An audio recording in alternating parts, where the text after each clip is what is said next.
So in this session, the aim is to introduce you to composition, compositional techniques, and how to answer a rhythm musically.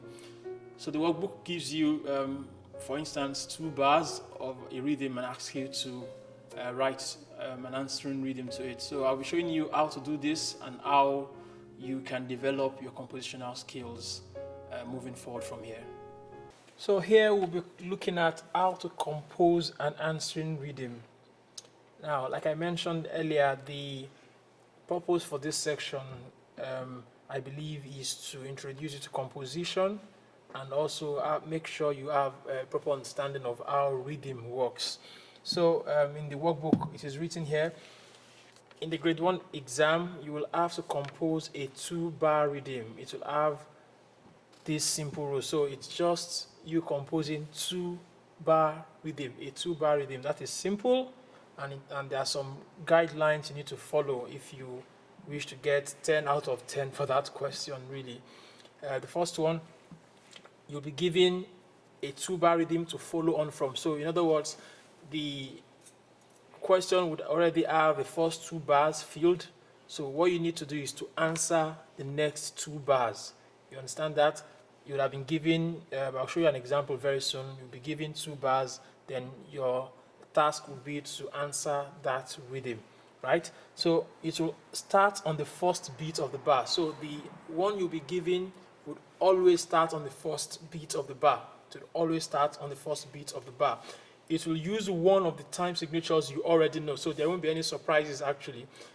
The answering rhythm will either be in 2/4, 3/4, or 4/4. That is, where you have 2 crotchet beats in the bar, 3 crotchet beats in the bar, or 4 crotchet beats in the bar. So there won't be any surprises at all.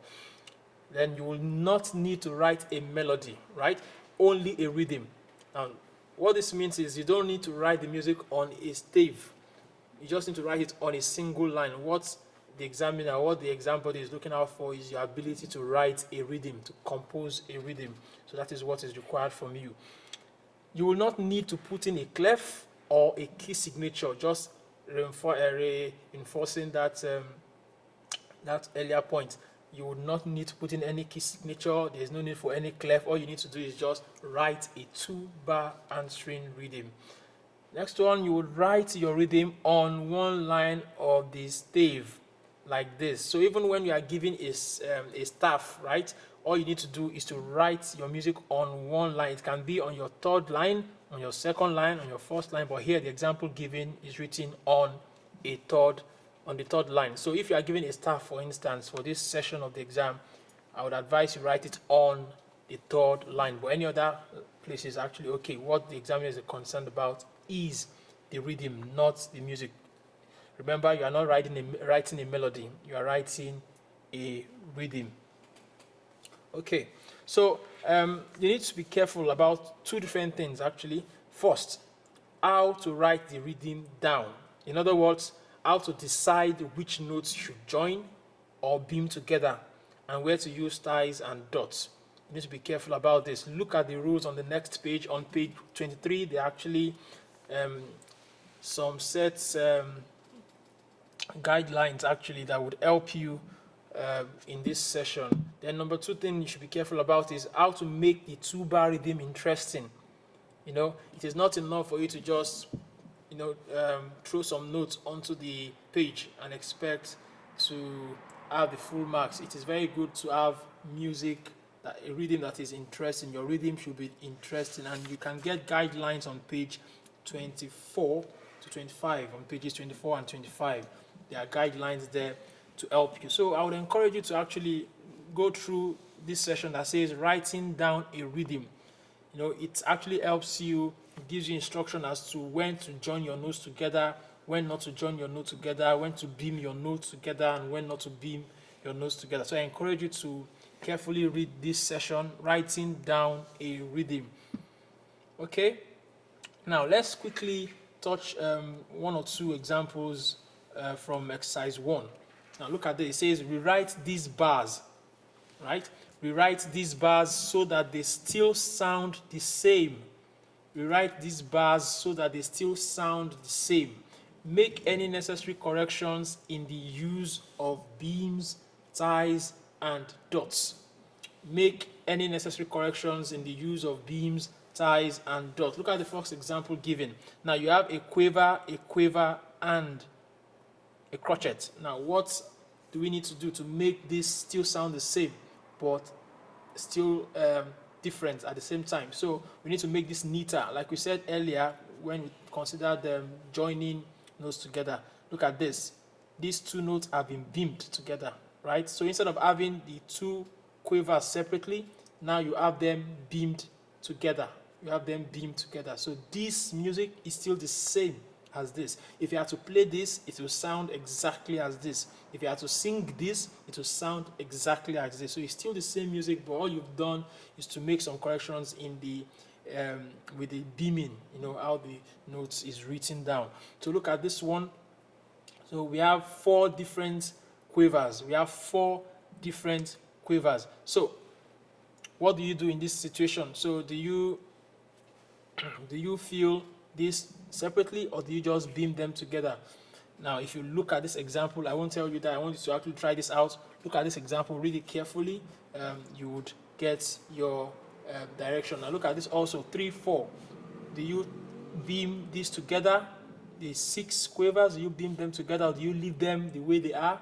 Now, read this. Your answer will be just right there. Now, look at this as well. You have 4 quavers and a crotchet. What do you do to this? Do you leave it the way it is, or do you beam it together? So I encourage you to read this session, really. Read this bit, writing down a rhythm, and answer this question, which helps you to learn how to beam your notes together, because you will need it when writing a rhythm. So quickly we move to a section that talks about general advice. So I won't go through this actually. I would want you to read this. It is very clear. It is self-explanatory. So when you read it, you get a lot of tips from it. So it's called General Advice on page 24. So please try as much as possible to read this, right? Try as much as possible to read this part from page 24 to page 25. So exercise 2, this is what the question on this session would look like. If you are to be given any question as to answering a rhythm, right? This is how it will look like. You'll be given a 2-bar rhythm, and you are expected to answer it with another 2 bars, right? You'll be given a 2-bar rhythm, and note that all the key signatures are things that you are familiar with. You have 2-4, 3-4.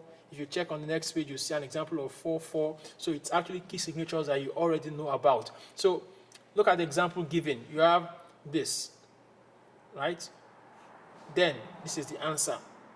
So what is the first question you should ask yourself? What time signature am I in? 2-4, right? I'm in 2-4. Now you have quiver, quiver, quiver, quiver, bar line. That is 2-4, because 4 quavers make a minim, right? 4 quavers make 2 crotchet, whichever way you look at it. So this is 2 crotchet beats in the bar. It's complete. This bar, you have 2 crotchet, right? And here you have a crotchet, 2 quavers, and when you add this together, this is actually 2 crotchet all in all. From this minim, you can get 2 crotchet as well. If you go back to the first lesson where we talked about note values, this should not be a problem. Okay, now I want to take note of this. In answering this example, right, the answer could have been, let me quickly point this out. Let me quickly write this out for you. Okay, the question was, okay, let's have it this way. The question, the answering rhythm was 2-4. Then we had this, right? Bar line, crotchet, crotchet, bar line. Then we expected to answer with another 2-bar line, a 2-bar rhythm.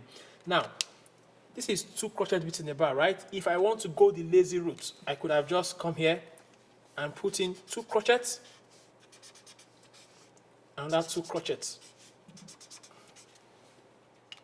That will not be wrong. That will be correct. Because what the examiner is looking out for in this exercise is to ensure that in each of the bars you have the notes that corresponds with the time signature. So you don't want to do, for instance, this is 2/4. You don't want to have 3 crotchets in each of these bars because that would be wrong. You need 2 crotchet beats in a bar. This is actually correct, but is it interesting? No, it is very boring. Look at this. Ta ta ta ta ta ta ta ta ta ta. That is very monotonous. It's actually very boring and simple. Too simple. Now, listen, you should not try to compose like Mozart. It's just grade 1. But at the same time, try and make it as interesting as possible. This is actually correct, theoretically, but is it interesting? No. If you answer this way, you might probably get 7, maybe 8, maybe 9, depending on how your examiner or the person marking your script feels like. Okay, another correct answer would have been to have, to have a crotchet here in this bar, another crotchet in this bar, then a minim. Now, this is more interesting than this because that way you have ta ta ta ta ta ta ta ta ta, as to ta ta ta ta ta ta ta ta ta ta. You understand? So 1 2 1 2 1 1 1 1 1 1. Then you have 1 2 1 2 1 1 1 1 1. So you need to make it interesting. Now, don't forget, it's answering rhythm, not just putting notes. So look at this, the example we're given. So we add a crotchet, we add a crotchet, then we add 2 quavers, then a bar line, and a minim. That is very interesting. Now you have ta ta ta ta ta ta ta ta ta ta.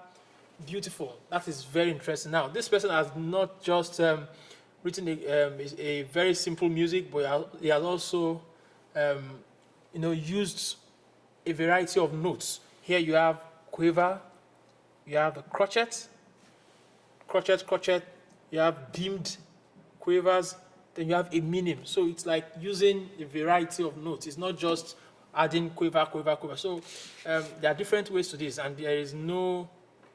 It's possible to write it right, but if it is not interesting, you might not get the full marks for it. So let's look at exercise 2A. It says 3/4. Exercise 2A. It says 3/4. So we have this ta ta ta ta ta. Now the same way you could actually come here, since it's 3 crotchet beats in the bar, you could come here and write crotchet. But to make it interesting, you could come and do crotchet, 2 beamed quavers, and a dotted minim. That would be ta ta ta ta ta ta ta ta ta ta.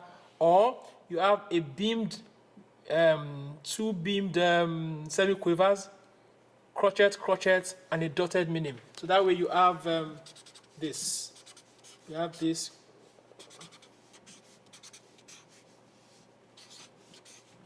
Yeah.